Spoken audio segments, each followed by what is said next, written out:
type of leniency or doubt, any type of excuse making from Kobe Bryant puts huge question marks up for me. Yeah, I like Kobe's game too.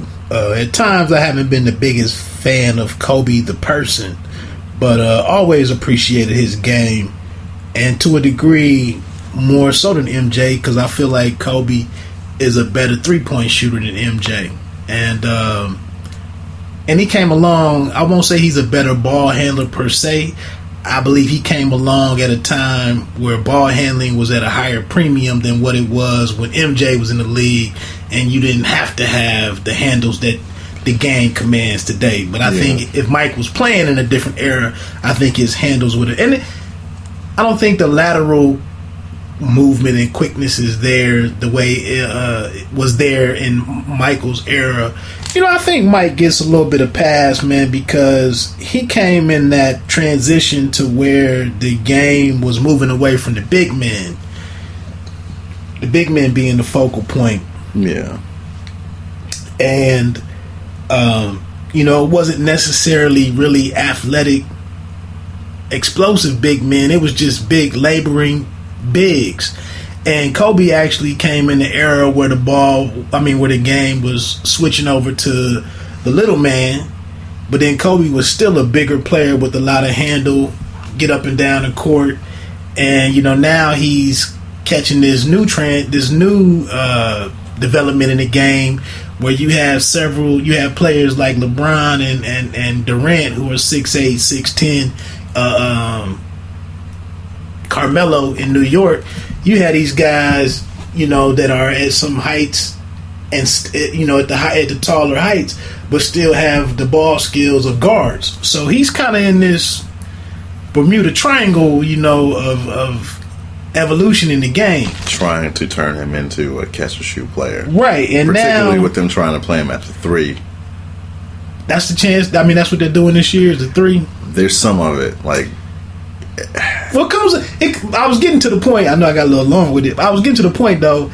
At some point in the player's career, the legendary players, you go from being the play to having to run the play and be a part of the offense. And I just don't know. That's not going to happen quickly for Kobe to learn how to be part of the offense instead of being the offense. Right. Yeah. I got his exact quote up here. If I have a bad shooting night, it's he's in the grave, he's in the coffin. Look around the league, and other players have bad shooting nights, and it's just a bad shooting night. The expectations that they have for me, they're actually something that I appreciate. Achilles injury, fractured knee, torn shoulder, 20th year in the league, 37 years old and all that, and the expectations are that I average 30. I wouldn't say the expectations are right there. I think we don't want him to shoot 30%. Right. I think that's what it is. I think Kobe's gonna get it going a little bit. I think the key thing would be for him to just complete the season. As far as him being a Laker, they tried to switch this team around, move it around a little bit with Hibbert. Bringing in Randall's back. D'Angelo's at the point, but I just feel like he's the odd man out there. Oh yeah, look, it's a team of young guys, and and he looked like that's the thing. He's just, I really think he just doesn't have his legs. Like his jumpers look short. Right, they're coming up like he's had wide open threes where guys somebody was guarding him the other night, and they backed off when they were playing the Timberwolves. They backed off of him and let him shoot, and it was just he almost aired it. It just grazed the left side of the rim. I'll keep saying it. I feel like Kobe had a couple of years ago. I felt like he should have went over to the Clippers when he had a chance. I know it didn't look right, didn't seem, but when you get to, because this year he tied or broke the record for playing for the same team for the most amount of years and whatnot. That's great. That's cool. But it just never ends well. I mean, and then again, the guy's taking up $22, $24, $25 million of the payroll. It just doesn't end well. And I just felt like if he would have went to a team such as the Clippers that had all that depth that it would have just been a better situation for him. Imagine Kobe out there playing the responsibilities that my man from Duke, JJ Redick, has. Yeah, but that's the thing. Paul Pierce made that statement earlier, and I think we touched on that on one of the last pods. There's a certain point where you got to accept your age. Like, Paul Pierce doesn't want, like, he might want to start, but he knows he can't. Right. Like, he knows he's not that guy anymore, and Kobe still thinks he's that guy. That's sad to hear, man, because that's it's just not gonna happen. It's not gonna work. It's not gonna work. Now, one of my pet peeves, just getting off the script a little bit, we're getting ready to shut this down in the next 15 to 20 minutes. One of my problems, do you think, man, with the kids going that were fortunate enough to go straight to, from high school to the NBA, do you think Kobe might be the first case study in this, but do you think going from, the 20-something games in high school to immediately going to an 82-game season and playoffs, do you think there's some data that would support that by skipping that year or two of college where you go from 20-something games, you go to 30-something games, you might even play a little Olympic or USA basketball in the off-season, and you do that for a year or two, and then you go to the NBA, and your body has kind of been built into being fit for 82 games. Do you think, now we see LeBron's, his back is already becoming an issue, he's missing games. Do you think that that's something that's being overlooked in pro basketball? The young man, that the number one player that just signed up that just committed to Duke, he just blew out his ACL. Yeah. Do you think they're just playing too much and not, just like pitchers, they come into the league, now they want to build them up over the first 2 or 3 years before they start letting them having so many innings per season? So, to your point, Kevin Garnett, all right, him and Kobe came in the same year, all right, and he has completely diminished his role. All right, he's with the Timberwolves. He's playing spot minutes. He's more of a player coach on the court. Right. And we just talked about Paul Pierce doing a similar thing. That he's a little bit, I think he's a year younger than those guys. I think so. But yeah. Well, he did 2 years 1 or 2 years at Kansas. I think he did too. So that's what I'm saying. Yeah. But yeah, and Kobe particularly, yeah, he's been in the playoffs almost his entire career. And that's it. He's probably got another season or two in playoff games. Yeah, and they've said that he's played an extra 3 seasons in most of his cohorts. Right. But obviously, yeah, I mean, wear and tear is going to be a factor. I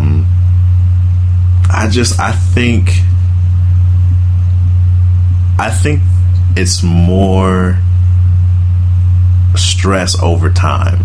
Like, Kobe had a stretch where he either played hurt or didn't have real injuries, and it just it all hit him at once a couple years ago. Like, you about to sit down.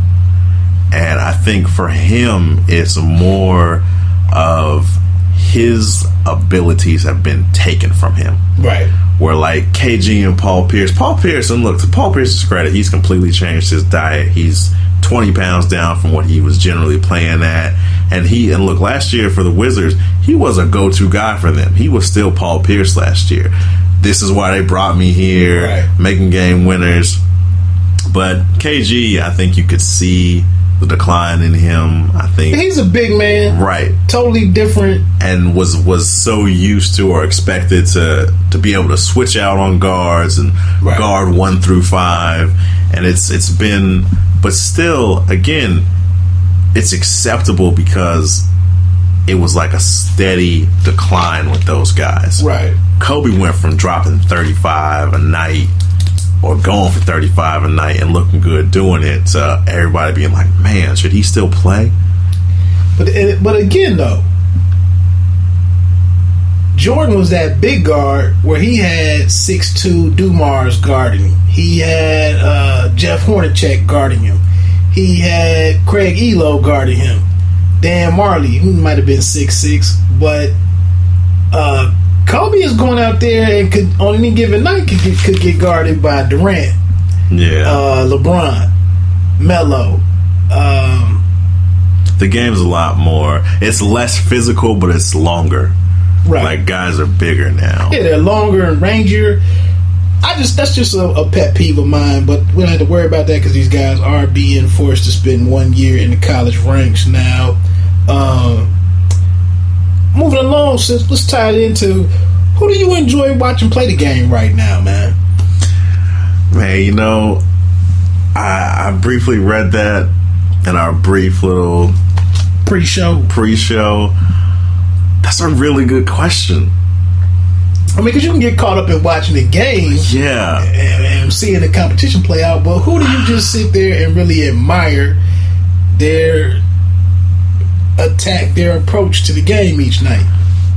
I would have to say Chris Paul. And I honestly, like, I'm just coming up with that answer in my head, but I've got reasons to support it. I like pass first point guards, and I like great decision making, but I also want killer instinct, and for you to be able to be like, you know what, it's time, and to know when you need to get guys going and when you need to take over. And even though Chris Paul rubs some people the wrong way, I think you need to. Like, Kobe rubs people the wrong way because he's great. Like, if you want to be great, you have to exude that through your play, your leadership style. You got to yell at guys sometimes, and I guess that's a personal thing. What are these participation trophies? Everybody gets, it's like, you guys lost and you get a trophy. It's all kumbaya. No. Win or go home. Yeah. I do appreciate CP3. I just get mad sometimes at the pace that, and maybe that's a plus for him, is that he can stick at that pace for the whole 36 minutes, 48 minutes. You wasn't even going to catch I mean, he's only playing for I guess when we look at his... Yeah, I split the difference and called it okay. Per 36 minutes. Yeah. I guess that's where it came from. But it just seems like sometimes, man, he has that open shot in mid-range jumper, and he just will not shoot. He's still directing traffic. He's drawing you to him. But, you know, maybe it's just an internal play clock that he has where his ball control. For me, man, I could watch Kevin Durant play. I love his inside game. He doesn't over dribble with the ball. Is very efficient. Just like, you know, I really can't watch LeBron, man. To me, LeBron has so many throwaway possessions and throwaway field goals each game, and I just hate it. And here it is, KD doesn't have the biggest, you know, the prototypical NBA body on him. Yeah. But he goes and gets 3 or 4 buckets in the post each game. He cuts off of some of the different types of screens and whatnot.